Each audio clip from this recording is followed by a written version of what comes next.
Andrew Bridgen.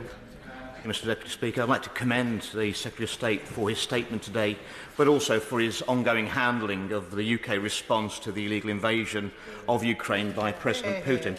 Mr Deputy Speaker, I've long been of the view that spending on our armed forces should be really viewed as an insurance policy to protect not only our security but also our national interests. And as with any insurance policy, when the risk profile increases, so must the premiums. My right honourable friend has already reconfirmed that the government is committed to raising defence spending to 3% of GDP by 2030. Given the acute security situation we find ourselves in at the moment, will he also commit to keeping that 2030 date under review?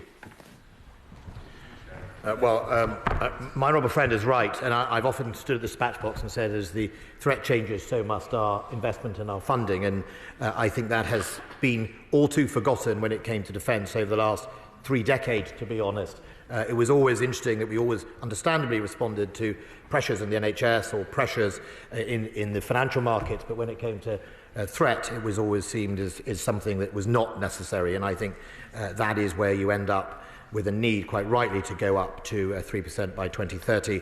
Of course, we will always, well, as long as I'm Defence Secretary, I'll keep the view that as threat changes, we should always review that threat.